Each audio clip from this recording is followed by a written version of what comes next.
Bonjour à mes élèves, les premières années Bac Sciences Maths et aussi les premières années Bac Sciences. Dans cette vidéo, je vais traiter la première partie, ou bien je vais commencer le chapitre des formules de transformation et ses applications, c'est-à-dire c'est la trigonométrie, la suite de la trigonométrie qu'on a déjà donnée, qui était déjà donnée en tronc commun. On a déjà parlé de sinus, cosinus, tangente, et quelques propriétés bien sûr de ces trois fonctions qui sont sinus, cosinus, tangente. Maintenant, on va essayer de donner ce qui reste sur la trigonométrie.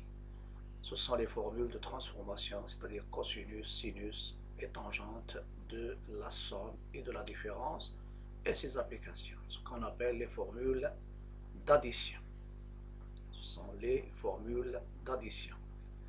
Donc, lorsque je parle de la trigonométrie, on parle du cercle trigonométrique. Le cercle trigonométrique, c'est quoi? C'est un cercle qui est de centre en général. Lorsque je l'associe bien sûr à un repère orthonormé OIJ. Il est de centre, l'origine du repère est de rayon 1 et il est orienté d'une orientation bien sûr ce qui est positif, c'est le sens contraire de la rotation de l'aiguille de la montre, c'est-à-dire la trigonométrie. Et on va parler aussi de mesure des angles orientés et je vais essayer de donner une activité qui va nous permettre de donner la première formule d'addition, c'est le cosinus de A moins B à partir en liant la géométrie avec la trigonométrie. Donc activité, soit M, un point d'affixe B et M' d'affixe petit a. Ça veut dire le petit b, c'est une mesure de l'angle orienté OI, OM du vecteur. Et A aussi, c'est la mesure de l'angle orienté formé par le vecteur qui dirige l'axe des abscisses et le vecteur bien sûr OM'. Donc deux points du cercle trigonométrique U, de rayon 1 et de centre O, origine de repère orthonormé. Ça veut dire ici A. Le A, c'est une mesure de l'angle orienté. A, c'est la mesure. Oui. Ce que j'attends.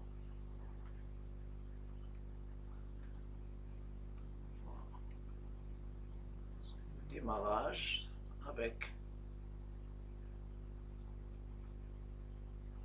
A, c'est une mesure de l'angle orienté OI, OM, OM'. Et B, c'est une mesure de l'angle orienté OI, OM. Voilà, je fais un chapeau et je vais donner la figure. Voilà, normalement c'est ça le cercle trigonométrique, ça c'est l'axe des abscisses, l'axe des x, ici l'axe des ordonnées. Le cercle il est orienté d'une manière positive, c'est le sens contraire au sens de rotation de l'aiguille de la montre. Le centre, c'est l'origine du repère. Et ici, il y a les points I, c'est-à-dire qu'il est bien sûr le vecteur OI. Ici, vous avez le point M. La mesure de l'angle ici, c'est B. Ici, M'. La mesure de l'angle, ça c'est une mesure c'est B. La mesure de l'angle orienté OI-OM. Dans ce cas, j'ai pris une mesure positive. Ça c'est B. Et il y a le A. Le A, c'est la mesure de l'angle orienté OI-OM'. On sait déjà que je prends ici le point AM et les d'affixe B, d'abscisse curviline, pardon, B. Ici, d'abscisse curviline A. L'abscisse curviline, c'est suivant la mesure, la position du point sur le cercle trigonométrique, ce qu'on appelle le cercle unité. Donc, le I, ça c'est J. Le I, il est d'affixe, pardon, c'est pas d'affixe, de mesure, ou bien d'abscisse curviline principale, 0. Le J, c'est pi sur 2. Parce que la mesure de cet angle, c'est pi sur 2, ça c'est J. Il y a aussi I', il y a G'. I' d'affixe de mesure, pardon, pi, et G' de mesure moins pi sur 2, parce que la mesure de l'angle orienté OI au G', ça, mesure bien sûr géométrique, c'est pi sur 2, orienté négativement, donc c'est moins pi sur 2. Donc, lorsque je prends l'angle B, le cosinus, je prends la projection orthogonale de M sur l'axe des abscisses. Il nous donne le cosinus de B. Donc, la mesure, bien sûr, algébrique, c'est-à-dire de OH, c'est le cosinus. Et lorsque je fais la projection orthogonale sur l'axe des ordonnées, il donne le sinus. Donc, le point M, ses coordonnées sont cosinus B et sinus B. Et c'est le vecteur U, parce que le vecteur U, c'est OM. Donc, OM, ses coordonnées, c'est cosinus B, sinus B. Le vecteur V, c'est le vecteur OM'. Ses coordonnées sont le cosinus A et le sinus A. Donc, un point sur le cercle trigonométrique, son abscisse, c'est le cosinus de l'angle, et son ordonnée, c'est sinus de l'angle. Voilà. Après, il y a une question demandée. Donc, on a déjà pris les mesures des angles. Je vais passer pour passer à la suite. Ce qui est demandé dans cette activité, c'est le calcul du produit scalaire OM scalaire OM' de deux manières différentes. On pose U, c'est le vecteur OM, c'est ça U, et V, c'est le vecteur OM'.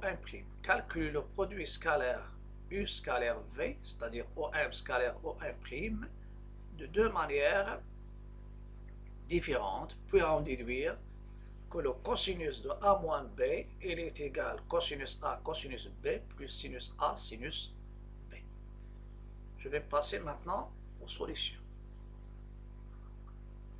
On a M, il est d'abscisse curviline A,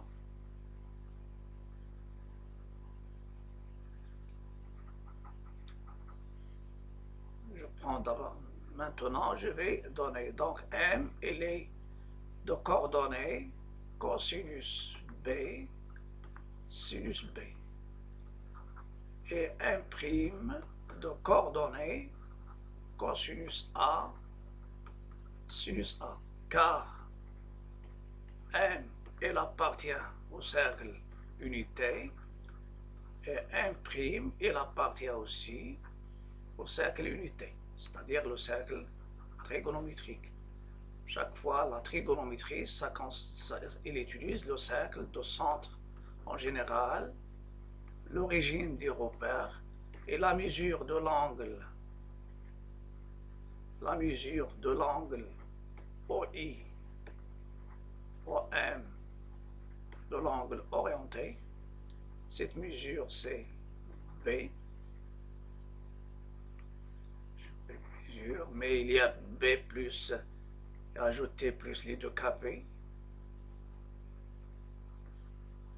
Mesure aussi de l'angle OI, OM', l'angle orienté, c'est A. Voilà, c'est A.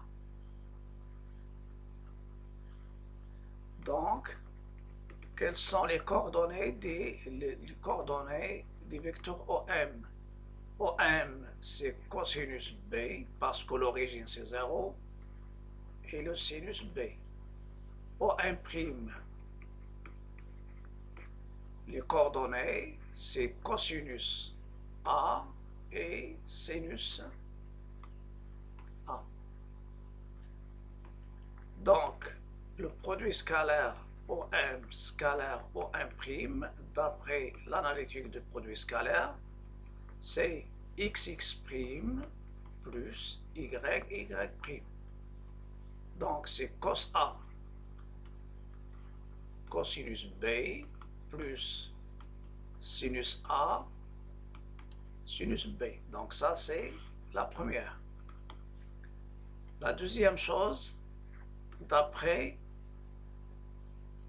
l'expression trigonométrique.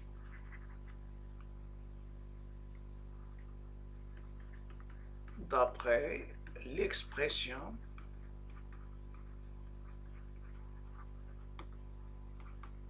trigonométrique du produit scalaire,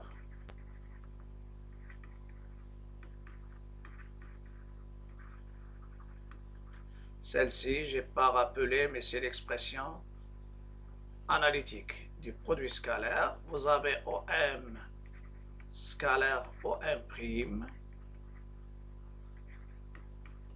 c'est OM fois OM' fois le cosinus de l'angle OM OM'. Vous avez M, c'est un point du cercle. M', c'est aussi, c'est un point du cercle. Donc, OM, il est égal à OM', il est égal au rayon. Voilà. Voilà. Donc, c'est le rayon. La première expression, c'est celle-ci des produits scalaires. Et on va chercher la deuxième. Donc, ça, c'est la première. Et quelle est la mesure? L'angle OE, mesure de l'angle OM OM'. Je vais revenir à la figure. Cet angle, la mesure de cet angle ici, c'est cette mesure A moins cette mesure B. L'angle, les mesures, on les calcule à partir des vecteurs OI. Et le point M, ou bien M', le cercle. Donc, la mesure de l'angle OM OM', c'est la différence, c'est A moins B. Elle est égale à A moins B. Et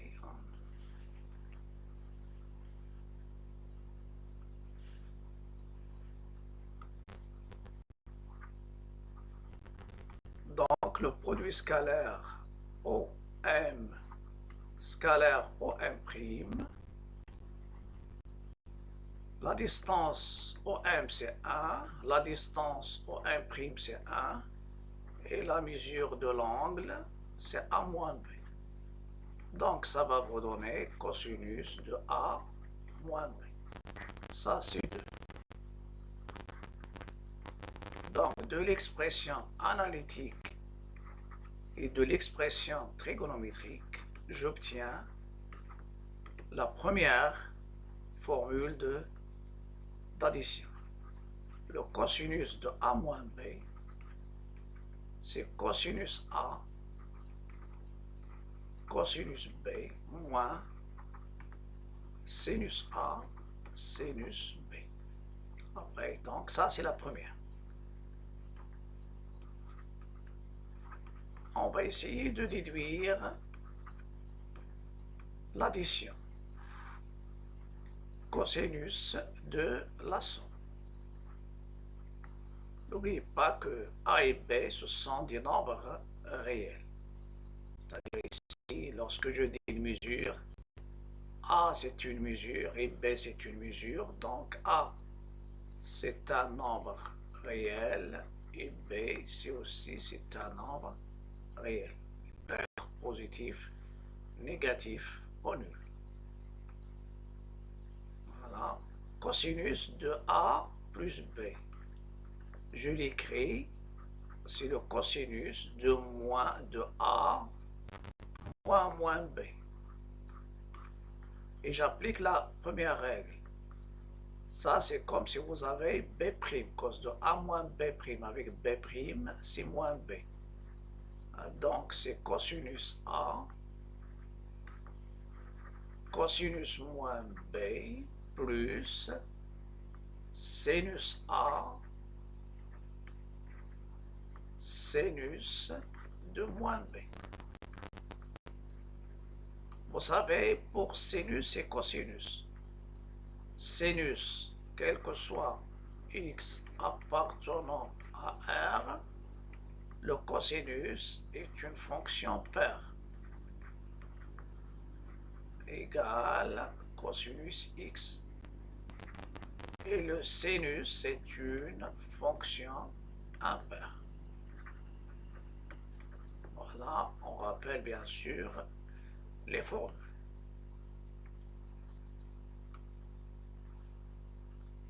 D'où cosinus de A plus B, donc cos A cos B, parce que cos moins B c'est cos B, c'est cosinus A cosinus B, et il y a le moins qui va sortir, moins sinus A sinus B. Je vais passer maintenant au sinus de la différence. Quelle est son expression? Ce sont des formules, mais j'aimerais bien démontrer les formules pour les bien retenir. On a une transformation qui transforme sinus en cosinus et le cosinus en sinus. C'est le sinus de pi sur 2 moins alpha égale cosinus alpha. Donc je vais transformer mon sinus en cosinus. Donc sinus de A moins B, c'est le cosinus de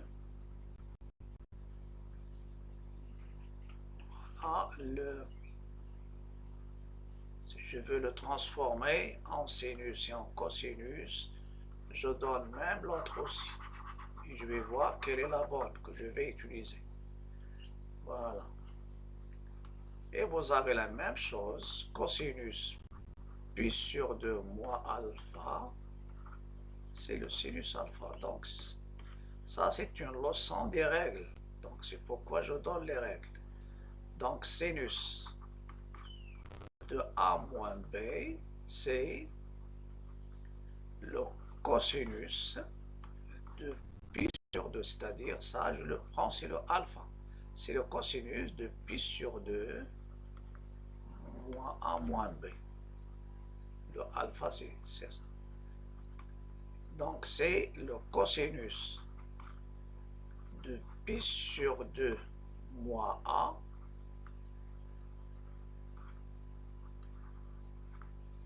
moins A et moins B, ça donne, voilà, donc c'est pi sur 2 moins A plus B et je fais ici plus B. Et je vais utiliser la formule, la dernière formule. C'est comme si je prends celui-là, c'est A'. Et Et on a le cosinus de la somme. Cosinus de la somme, c'est, il y a un moins, c'est alterné, donc c'est cosinus. Puission, c'est cosinus A' fois cosinus B. Moins sinus de A' qui est pi sur 2 moins A fois sinus B. Après, le cosinus de pi sur 2 moins alpha, c'est le sinus. Cos pi sur 2 moins A, c'est le sinus A, cosinus B. Et le sinus de pi sur 2 moins A, c'est cosinus, et ça reste 1 moins. Moins cosinus A, sinus B.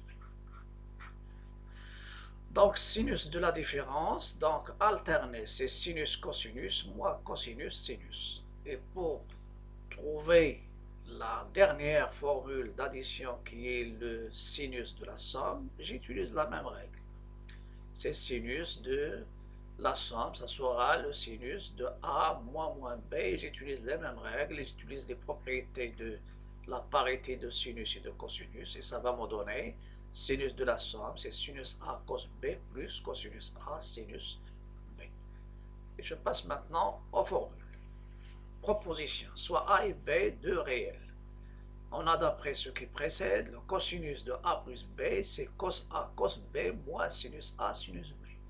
Normalement, j'ai déjà donné l'activité pour ne pas vous donner directement les formules de transformation. Et ces 4 formations, il y a une formule mère, c'est celle-ci. C'est 2. Cosinus de la différence, c'est cos A cos B plus sinus A sinus B. Et ça vient du produit, l'analyse des produits scalaires et la forme trigonométrique ou bien l'expression trigonométrique des produits scalaires. Donc je reviens. Cosinus de la somme de A plus B, c'est cos A cos B moins sinus A sinus B. Cosinus de A moins B, c'est cos A cos B plus sinus A sinus B. Sinus de la somme alternée sinus cosinus plus, donc ici le plus il devient moins et le moins il devient plus. Sinus de la somme c'est sinus A cos B plus cos A sinus B. La somme ça reste plus ça reste plus. Sinus de la différence c'est sinus cosinus sinus A cos B moins cos A sinus B. Donc 64 règles, donc on doit les répéter pour les apprendre. À quoi ça va nous servir ces formules d'addition et en général les formules de transformation? On a déjà donné l'année dernière les formules, les propriétés, c'est-à-dire les cosinus et sinus des angles remarquables. Mais si un angle n'est pas remarquable, ici on peut l'écrire comme somme ou bien différence de deux angles remarquables. Lorsque je dis remarquable, ça veut dire que je peux calculer le cosinus et le sinus. Je donne un exemple. Deuxième exemple, en utilisant les formules d'addition, calculer cosinus de pi sur 12 et sinus de pi sur 12. Et en déduire tangente de pi sur 12. Vous pouvez utiliser la calculatrice, mais la calculatrice n'est pas autorisée à utiliser. J'ai dit en utilisant les formules d'addition. Il y a une remarque. Le 12, c'est 4 fois 3. Donc sans doute, pi sur 12, ça vient de deux angles remarquables. Pi sur 4 qui est 45 degrés et pi sur 3 qui est 60 degrés. Donc manipuler les deux, est-ce que c'est une somme ou bien différence pour avoir ce pi sur 12? Pour la première fois, je donne ici pi sur 12, c'est quoi? C'est pi sur 3 moins pi sur 4. Vous avez 4 pi moins 3 pi, ça donne pi sur 12. Donc je peux calculer le cosinus de pi sur 12 comme cosinus de pi sur 3 moins cosinus pi sur 3, cosinus pi sur 4, sinus aussi pi sur 3, sinus pi sur 4. Donc à ce stade-là, je dois savoir quel est le cosinus et le sinus de pi sur 3 et pi sur 4. Je vais vous donner un petit tableau qui donne les valeurs remarquables, bien sûr, de la fonction de sinus et cosinus. Sinus et cosinus. Quelles sont ces valeurs? Je travaille normalement, je donne uniquement entre 0 et pi sur 2, ça veut dire 90 degrés. Donc ici, il y a 0 degrés, il y a 30 degrés, c'est pi sur 6, 30 degrés, il y a 45 degrés, il y a 60 degrés, c'est pi sur 3, et il y a 90 degrés, c'est-à-dire un angle droit. Je donne sinus, cosinus, et ça c'est un tableau que vous avez déjà utilisé même en premier cycle, c'est-à-dire la dernière année de brevet. Mais en tronc commun aussi. Donc le x, il y a normalement, on peut le remplir d'une manière simple. Je prends sinus, cosinus, je prends 0, 1, 2, 3, 4, 0, 1, 2, 3, 4. Après je fais la racine carrée et je divise. Je parle de sinus. Lorsque je divise, ça donne 0 sur 2. C'est 0. 1 demi. Racine de 2 sur 2. Racine de 3 sur 2 et 4 sur 1. 2 sur 2. 2 sur 2, ça donne 1. Donc ça vous donne sinus. Les sinus. Et je sais que la somme de deux angles, c'est la somme donne pi sur 2, comme 0 avec pi sur 2, pi sur 6 avec pi sur 3, pi sur 4 avec pi sur 4. Le cosinus de l'un, c'est le sinus de l'autre.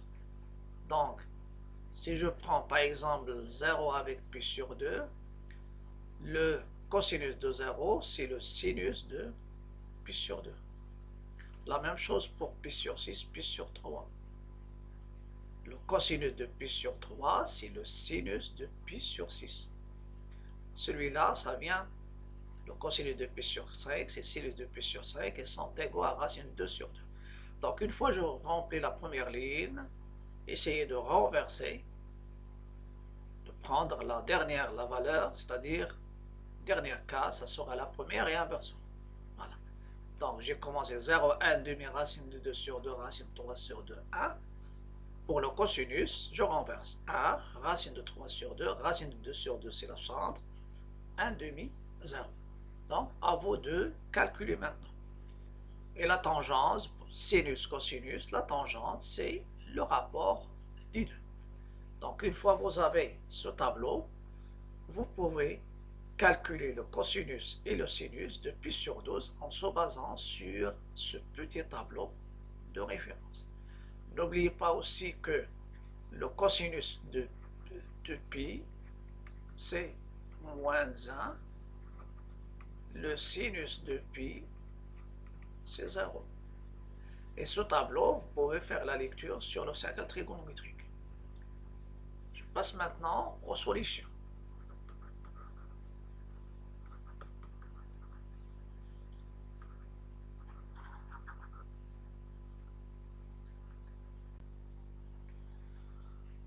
Je continue les solutions. Cosinus de pi sur 12, c'est quoi? C'est cosinus de pi sur 3 moins pi sur 4. Appliquez cosinus de A moins B. C'est cos A cos B. Le moins, il devient plus. Sinus A, sinus B. Cos de pi sur 3, revenir. Cos pi sur 3, c'est 1 demi. Sans sinus, c'est racine de 3 sur 2. Pi sur 4, sans cosinus et sans sinus, c'est racine de 2 sur 2. Ça vous donne 1 demi fois racine de 2 sur 2 plus racine de 3 sur 2 fois racine de 2 sur 2. Finalement, ça vous donne le résultat, racine de 2 plus racine de 6 sur 4. Je passe maintenant sinus.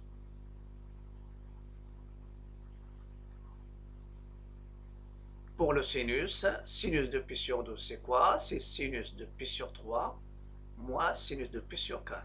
Le sinus, vous avez sinus, cosinus. Sinus de A moins B, c'est sinus A cos B moins cos A, sinus B, alterné. Donc sinus de pi sur 3 fois cosinus de pi sur 4. Le moins, il reste moins cos de pi sur 3 fois sinus de pi sur 4. À partir du petit tableau, ça vous donne racine de 3 sur 2 fois racine de 2 sur 2, moins 1 demi fois racine de 2 sur 2, égale racine de 6 moins racine de 4 sur 4. Il y a une déduction. La déduction, c'est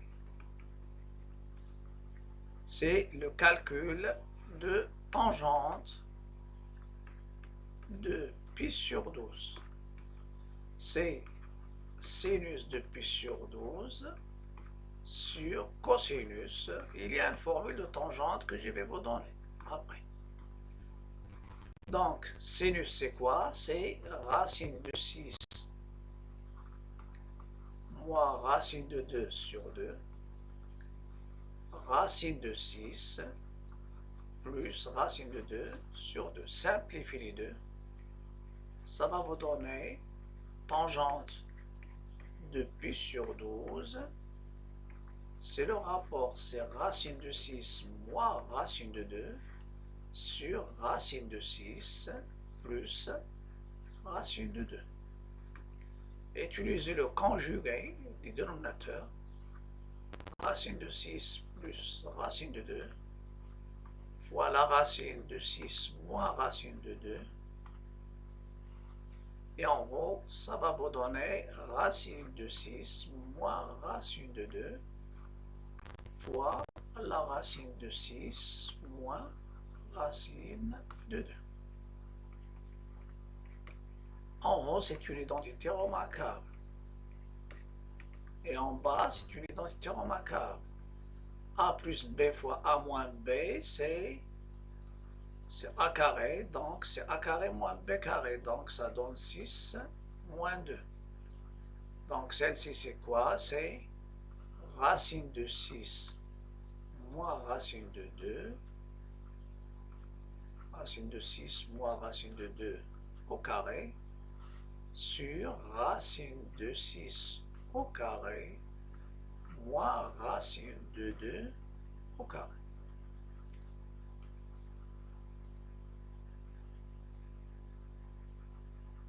Voilà, je rectifie. En gros, ça donne racine A moins B le tout au carré, c'est A au carré, donc ça donne 6, moins 2 racine de 6 fois la racine de 2, et vous avez plus 2. Donc ça donne 8, moins 2 racine de 12 sur 4. Racine de 12, c'est quoi? C'est racine de 12. Vous avez racine de 12. C'est racine de 4 fois racine de 3. Donc c'est 2 racine de 3. Donc 8 moins 2 racines de 3, ça veut dire 4 racines de 3 sur 4. Vous pouvez simplifier, factoriser par 4, ça donne finalement 2 moins la racine de 3. Donc, c'est 4 facteurs de 2 moins racine de 3. Donc, c'est 2 moins racine de 3. Donc, ça sera tout pour cette vidéo.